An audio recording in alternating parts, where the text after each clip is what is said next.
So guys आज दूसरा दिन है और मैं ये पहली वीडियो क्लास 12 के लिए बनाने जा रहा हूँ। ये टॉपिक करंट इलेक्ट्रिसिटी से है जो कि बहुत इम्पोर्टेंट है।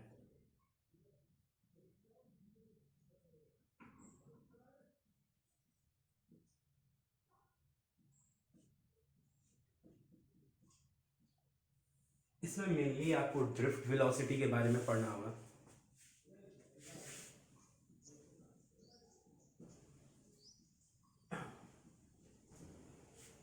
ड्रिफ्ट वेलोसिटी के बाद जो इम्पोर्टेंट टॉपिक होगा वो होगा mobilisation.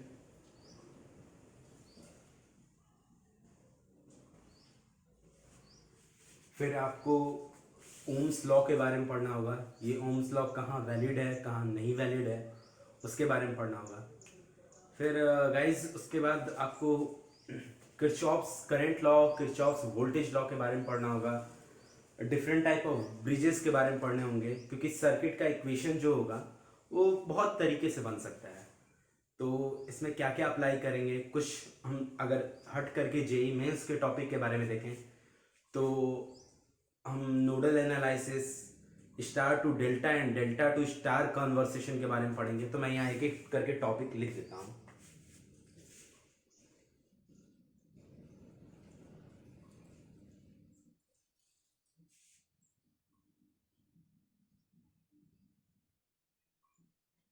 Kirchhoff's voltage law, Kirchhoff's current law, bridges, ये बहुत सारे होंगे जैसे व्हीटस्टोन ब्रिज हैं, ये थोड़ा फेमस है बट उसके बाद भी बहुत सारे ब्रिजेस हैं। और जैसे for high calculation of high resistance and calculation of low resistance, calculation of medium resistance, तो different different type of bridges use होते हैं। आप लोग को व्हीटस्टोन ब्रिज पढ़ाया जाता है क्योंकि उस समय हम जो रेसिस्टेंस कैलकुलेट करते हैं वो मीडियम रेसिस्टेंस होते हैं।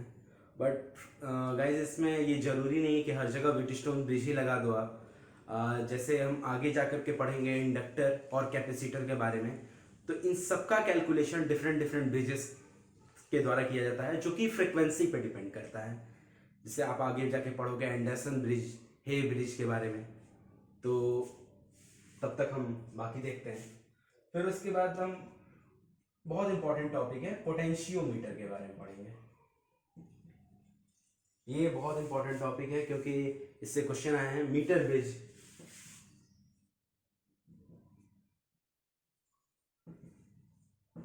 तो इसका ख्याल आपको करते रहना होगा और इन सब टॉपिक को हम धीरे धीरे डिस्कस करेंगे।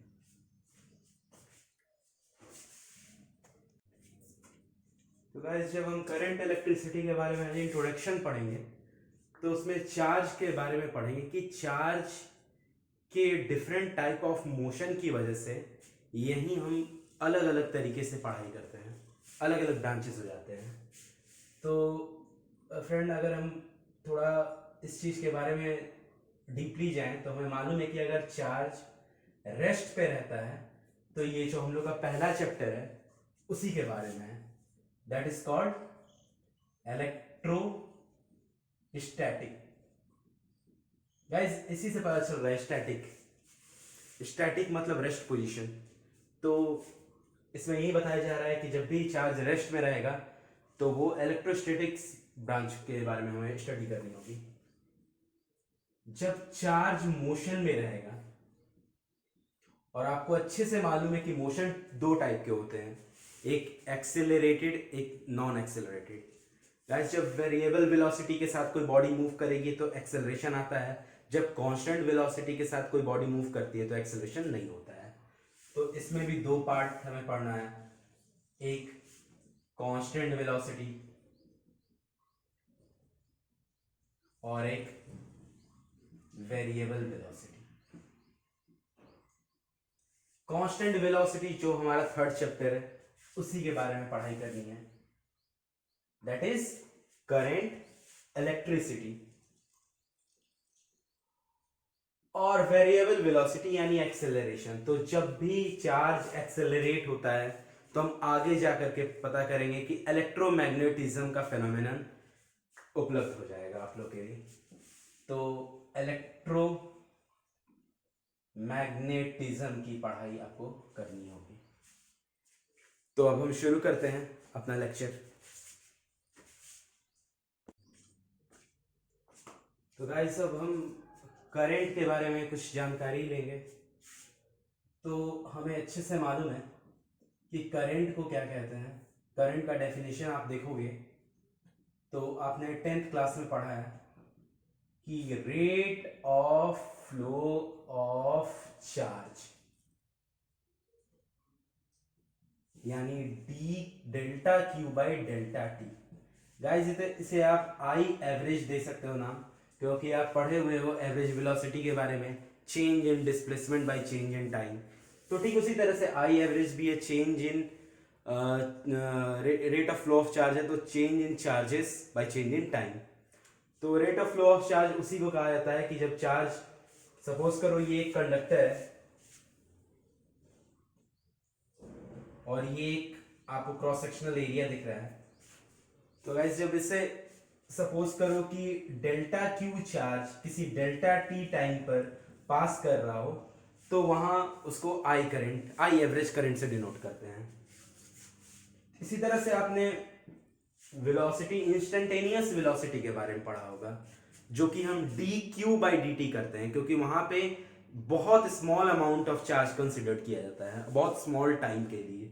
तो ठीक उसी तरह से आई इंस्टेंटेनियस भी लिखेंगे D Q by D T, a very small charge flow in a very small time through any cross sectional area. अब यूनिट की तरफ आ सकते हैं। तो हमें मालूम है कि Q की यूनिट होती है कूलम और टाइम सेकेंड में, जो कि बनता है एम्पियर। और आपको मालूम है ये 7 फंडामेंटल यूनिट्स में से एक है एम्पियर। और आपको मालूम है ये फंडामेंटल यूनिट नहीं है, एसआई यूनिट में 7 एसआई यूनिट में ये है, एम्पियर को कहा जाता है। ठीक है।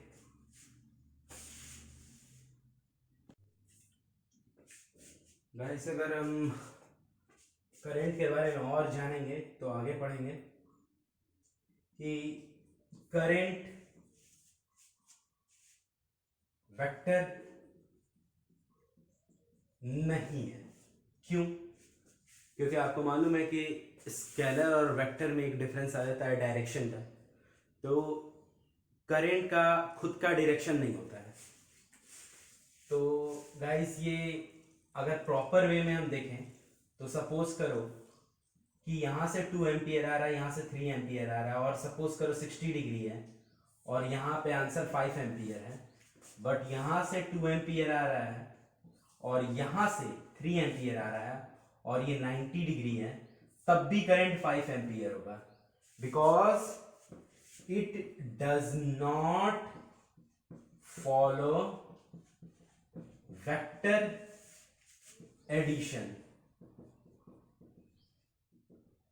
Law of addition, law of parallelogram आप पढ़े होंगे वेक्टर क्वांटिटी में, बट ये कहीं भी फॉलो नहीं होता है।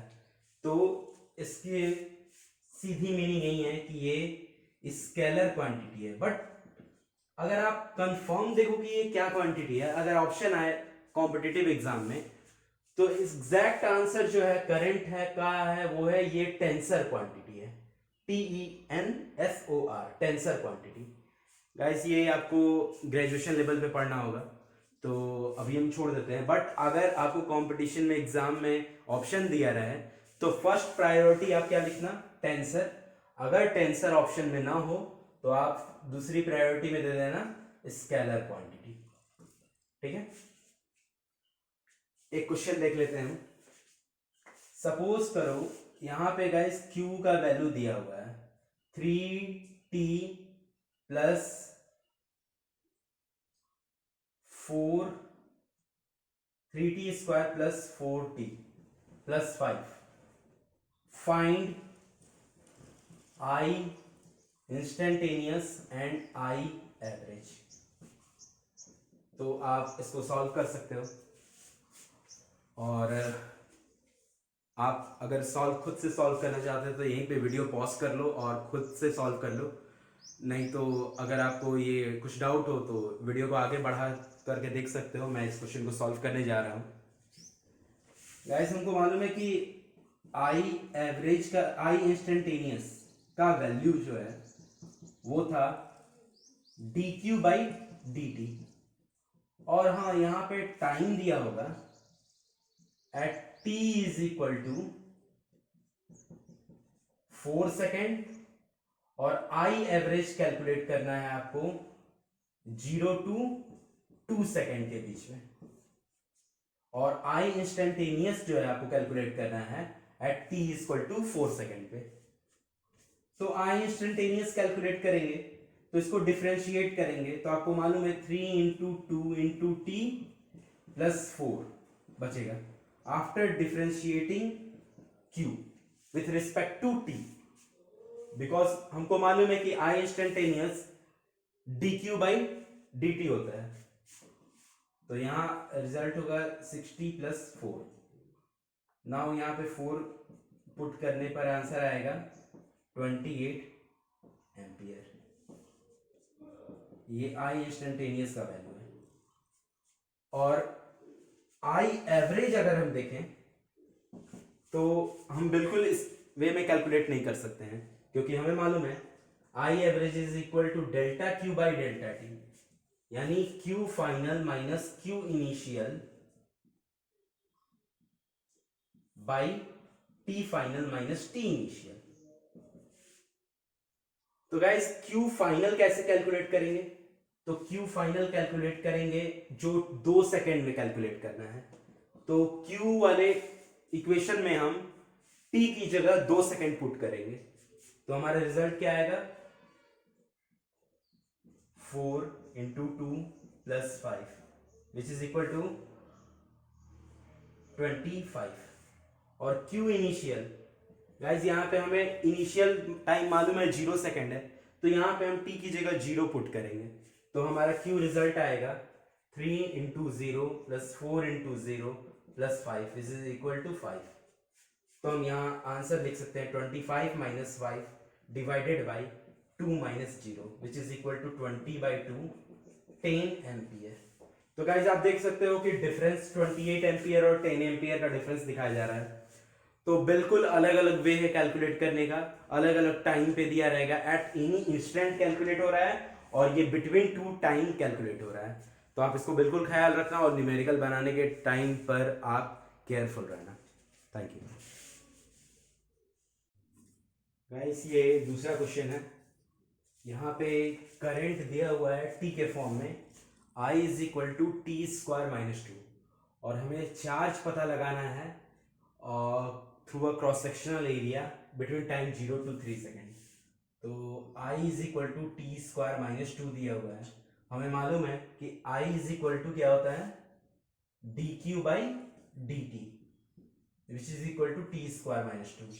तो ये डी टी यहां चला जाएगा, तो डी क्यू क्रॉस मल्टीप्लीकेशन से टू डी टी। गाइस अब प्रॉपर वे में हमको अगर चार्ज निकालना है और डी क्यू इधर दिया हुआ है, डी टी इधर दिया हुआ है, तो आप मैथ्स में भी इस सेशन में पढ़ोगे कि इसमें इंटीग्रेशन करते हैं और टाइम दिया हुआ है 0 to 3 सेकेंड। इसका मतलब है कि हम डेफिनेट इंटीग्रेशन का हेल्प लेंगे। इनडेफिनिट और डेफिनेट दो पार्ट है इंटीग्रेशन के। इनडेफिनेट इंटीग्रेशन में हम कोई लिमिट नहीं लेते हैं, बट डेफिनेट इंटीग्रेशन में हम अपर लिमिट लोअर लिमिट लेते हैं। तो गाइज ये डेफिनेट इंटीग्रेशन है, तो इंटीग्रेट करेंगे हम दोनों साइड। तो यहाँ तो चार्ज 0 to q करेंगे और यहाँ पर हम 0 to 3 सेकेंड करेंगे। तो आपको मालूम है सिर्फ डी क्यू रहा तो इसका इंटीग्रेशन क्यू ही होता है, बट टी स्क्वायर तो आपको मालूम है कि एक बढ़ जाता है और उतना ही डिवाइड हो जाता है। लिमिट 0 to 3 पुट कर दो आप।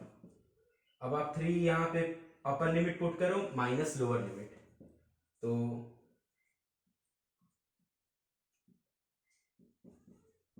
ये अपर लिमिट हो गया और ये लोअर लिमिट हो गया। तो आंसर आएगा 3 कूलम। अब गाइस इससे एक और क्वेश्चन बन सकता है कि इसमें कितने इलेक्ट्रॉन फ्लो किए हैं उस पर्टिकुलर टाइम में, फ्रॉम 0 to 3 सेकेंड आपको उस पर्टिकुलर क्रॉस सेक्शनल एरिया से कितने इलेक्ट्रॉन पास किए हैं। तो गाइस आपको मालूम है कि 1.6 इंटू 10⁻⁻19 कूलम चार्ज होता है एक इलेक्ट्रॉन का, यानी एक कूलम में 1/1.6 इंटू 10⁻⁻19 इलेक्ट्रॉन पास करते हैं। तो 3 कूलम में 3/1.6 इंटू 10⁻⁻19 इलेक्ट्रॉन आंसर होगा। तो लगभग आंसर आएगा आपका 2 इंटू 10⁻19 इलेक्ट्रॉन, जो कि बहुत ज्यादा है। This is the answer.